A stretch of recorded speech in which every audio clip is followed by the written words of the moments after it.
People whose long-term relationship faded. What was the final straw that made you realize it was time to call it a day?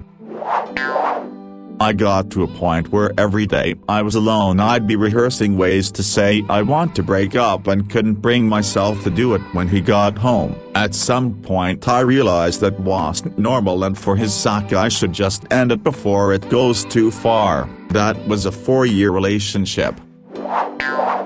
Together for 5 years and long distance for 2 of them. I realized one day it felt like just going through the motions when she answered the Skype call. I could see it in her eyes too. We got to a point where we spent more time muted on calls so we could do other things, like she was more interested in reading and I was more interested in hopping on chat on game with friends. We would sit in silence with our webcams on and barely look at each other. The flame just went out. I eventually just had to sit down and really reevaluate some stuff. It was a really hard conversation and absolutely broke my heart to tell her. We cried together and had the best conversation we had in over a year.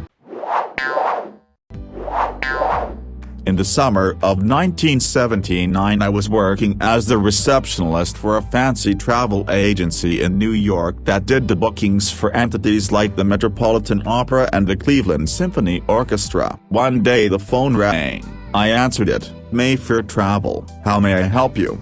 On the other end of the line. This is Henry Fonda. He needed to book tickets to get to the Tony Awards. Who'd have thought he'd be making his own travel arrangements? The travel agents were falling all over themselves. They were so excited. Paul Newman. It was 30 years ago and I was working in an airport bar. He was in town for an auto race. I asked him about his race car. He told me no one ever wanted to chat about racing, only his movie stuff, and he chatted with me for about an hour as I cleaned up the bar.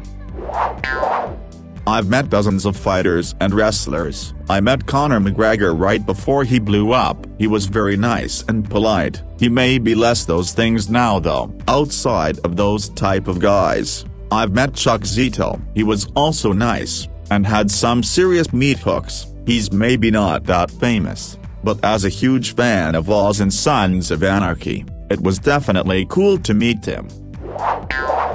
Keanu Reeves. He brought a typewriter for my dad to repair back when I was in nursing school. I was at my dad's shop the day he came to pick it up. He was super friendly and said, "Oh, you're his daughter? How's nursing school going?" I was shocked. We spoke for a few minutes about that and typewriters. Wonderful human being. I met Selena Gomez when she was filming Spring Breakers. I was working at a hotel they were staying at in Clearwater, at Pizzeria, and they had food catering and free Red Bulls, that I later found out were for the extras. We talked for a bit, maybe 40 minutes or so, and I asked for her number, and that's when she realized I had no idea who she was and I also was not working on the film. Security came over to escort me, but they were all laughing about the situation and let me stay. I didn't end up getting her number, but we exchanged personal emails and met up for lunch once after. Never heard from her again after the lunch, but I do have a few photos on my old PC I saved that I got with her. I work in the movie business and have met a lot of actors, actresses. Jennifer Lopez was the only one that actually made me a little starstruck.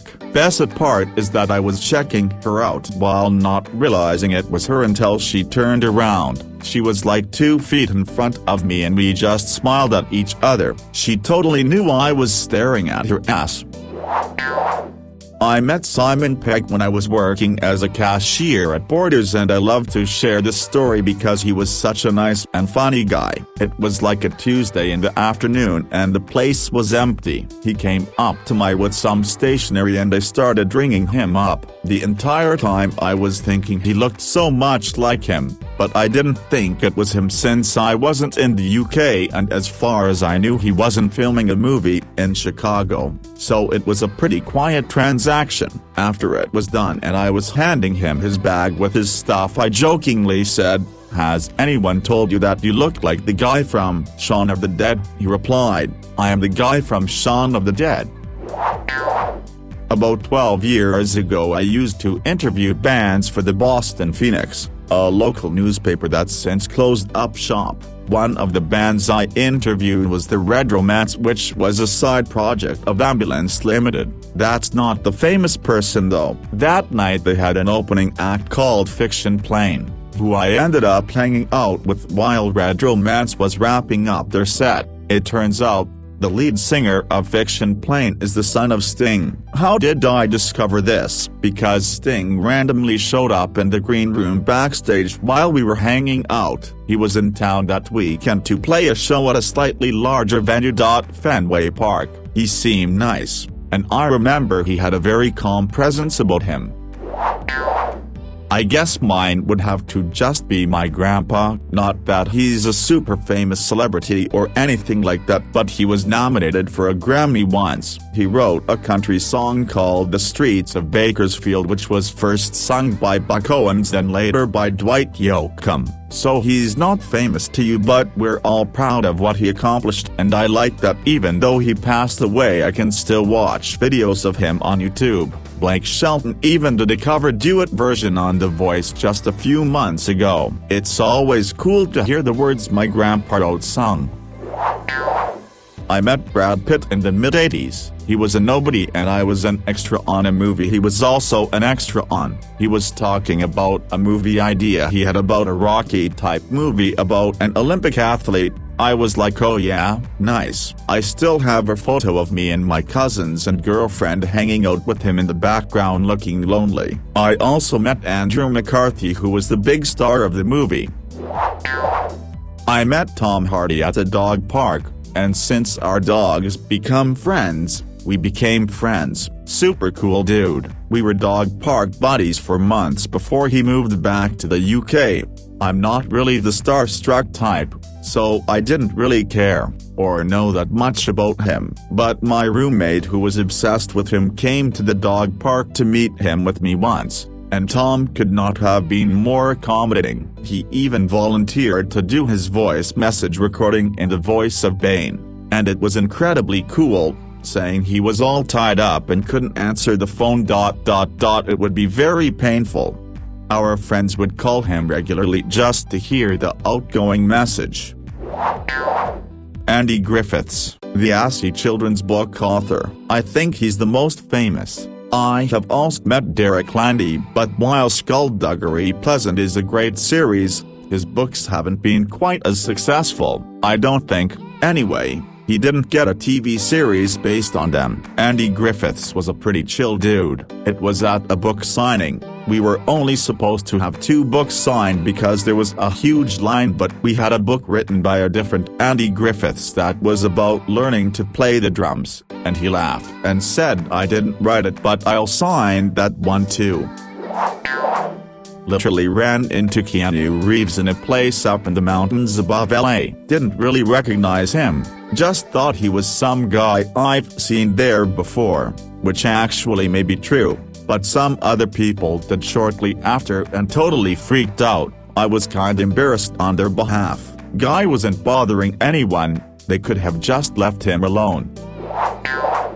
I met Barack Obama before he was really well known. He was a state senator and was running for the Senate. I was in military uniform kind of minding my own business when he came up to me. I had no idea who he was. He shook my hand and said my name is Barack Obama and I'm running for the Senate and just wanted to thank you for your service. I said thank you. The strangest part now looking back on it is that after he walked away into a crowd by himself, no security or anyone else with him, and no one in the crowd looked at him any different than some random guy. A few weeks later he gave his famous speech at the 2004 Democratic Convention, and I'm sure after that his anonymity was gone. I feel bad for him that he lost that ability. Comic book legend Todd McFarlane. At my local con, the lineup for his signing was so long it ran through his booth, out the backside, down the wall, and out the celebrity section and into the artists section. It was filled to capacity 45 minutes before he was even supposed to start signing, in the single most awesome thing I have ever seen a celebrity at a con do. He didn't even bother sitting down at his table and instead walked the line. He shook everyone's hand, took every selfie asked for, and personally thanked each and every person waiting for him to sign something. Only after he walked the entire line did he go to his table and start signing memorabilia for the next 11 zillion hours. That one act is now my high water line for a celebrity at a fan convention. I managed a popular restaurant in an area where famous people would often come to in the summer, so I'll give a few answers. Robert Downey Jr. is probably the one who's most famous today. This was probably 8 years ago though. At that time someone might argue Kevin Costner maybe. The only one who really starstruck me though was Phil Jackson, as someone who grew up watching Jordan, and has been a die-hard Laker fan since late 80s/early 90s. And Conan O'Brien is one of my favorite people and I was lucky enough to meet him too. Most reaction received from the public was probably Barry Bonds. We had to move him to an inside table because people kept asking for autographs. Chris Brown before Rihanna incident. When he came to my town for trail spring break, his mom was there too and I introduced myself. Lil Mama, my lip gloss is poppin'. At a mall in LA, Jeffrey from The Fresh Prince of Bel-Air swam at a pool I was working at but I didn't talk to him. This is not the most famous person I met but it's a funny story. Was heading to Pride in NYC and my friend pointed out a guy across the subway car and said he looks just like the dude from The Fault in Our Stars, Ansel Elgort. At first I was like oh yeah I guess lol. And we were giggling about it cause it kinda looked like he was blushing and looking over at us. The more I looked the more I was like I guess it really does look like him, but still not really convinced. I just very jokingly told my friend to check her airdrop to see if his name came up and no shit the first thing was Ansel Elgort's iPhone mail so yeah, it was him after all. He hugged my friend when we got off the train and that was the end of that. I was never into him as a fan but just thought it was a silly moment. Soulja Boy, I was shopping with my girlfriend at the time.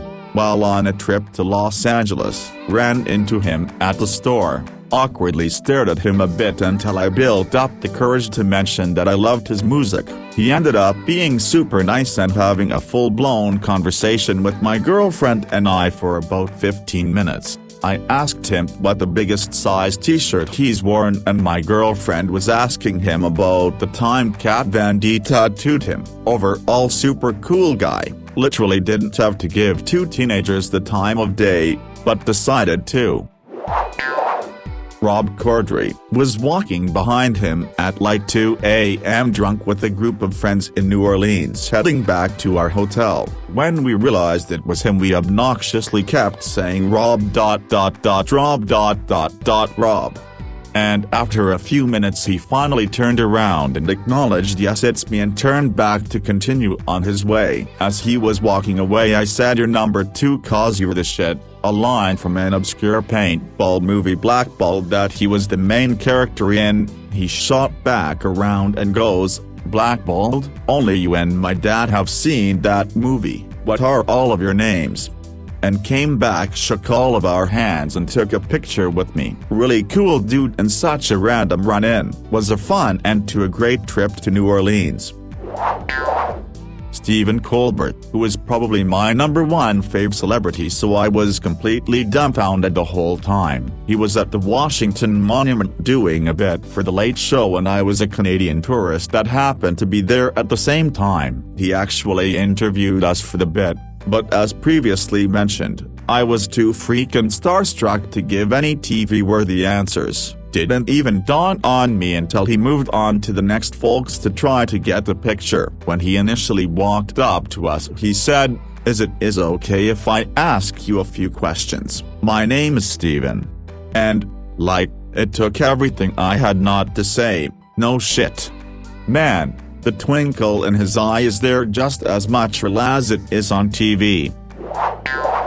I was in the UK for 2 weeks in high school with Girl Scouts, and the Queen was celebrating one of her birthdays, the real one, I believe, not the one she enjoys better, and I handed her flowers during the parade. You're not supposed to talk to her, but I was dumb and wished her a wonderful birthday and she just smiled. I've also met steam-powered giraffe. Sure, we were at the fan photo shoot, but David was really impressed that I made the new vest, with red trim, and the spines, and we chatted a bit.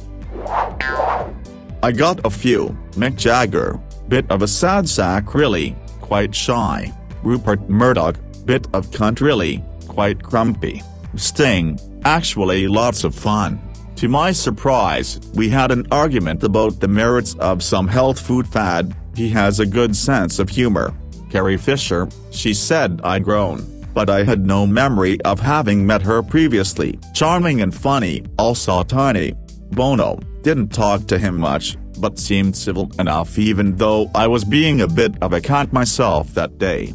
Prince Charles, allegedly I threw him out of his car when he was at a polo match. I had no idea he was there or who he was. I was just a bored and unattended 5-year-old at a polo match. I guess I should reframe it as a Republican protest, but I wasn't very political back then.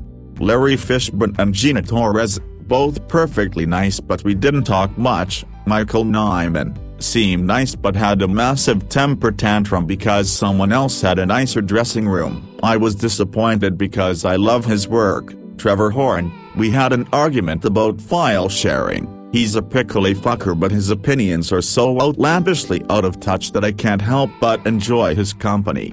Van Morrison, Jesus, this guy is a cantankerous gobshit. I know there are lots of prickly fuckers on this list, but Van isn't even fun to be around. He's just rude for no reason. He's the one I actively dislike. Well, maybe Murdoch too, but I only had lunch with him the once, so maybe he was having a bad day that day. Shane McGowan, unintelligible, cheerful enough, I guess, but I don't find his diminished capacity quite as charming as everyone else seems to. Poor fucker isn't well. John and Brenda Romero, probably the nicest people on the list, both really intelligent and engaging folks. Utterly delightful. Gave me a real confidence boost when I was feeling down about my career.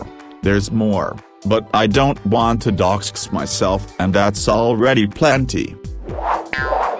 I met a couple in my previous career. Danzig and Jared Leto are complete pieces of shit. Frankie Muniz is extremely affable and a great shit talker. Brian Posehn is a sweetheart and smelled nice. I had too much to drink and asked Tom DeLonge what he'd do if I tickled him, so we briefly tickled each other. Jim Adkins did not enjoy my sense of humor. Randy Johnson, this is a weird one, I've met quite a few times, starting at my aunt's wedding where he was a groomsman and we played catch with a roll. Years later I sold him a bunch of recording gear and he asked about the roll. Couldn't believe he remembered. Kurt Warner fucking balls out on bongos. I could keep going. Mitt Romney, he did a meet and greet event at my university while he was running for Utah senator. Got to meet him, take a picture with him, and listen to him talk. Even commemorated the event by producing this horrific Photoshop of said picture. He was friendly enough. It was obviously not the most personal event, but he took time to meet with each person in line. Didn't end up voting for him. Not that it mattered, he was a shoo-in to win anyway. But after also meeting Mike Lee, I can safely say Romney is the far less arrogant senator and seems to not devote every waking moment to pandering for his base. I am a bird watcher. Lame, I know, and we were on this trip and I wanted to do this bird watching tour. It was like a 2-hour thing, and he kept putting it off, and then eventually I just went alone. It was by far the best part of my trip. I was really hurt that he didn't have a few hours to do something I wanted to do, even though I trekked across several beaches to find the right surf spot for him. It was just one of those things where like, he was shitty, but not indefensible so, and I realized I could do better and be happier, and I am. Honestly, it was the pandemic. It really forced us to actually spend time together, and I realized we kind of just didn't do much together at all. I had spent years thinking it was cool that we kept our own friends in space, but once those distractions were taken away, it was just really clear to me that we were more roommates than a couple.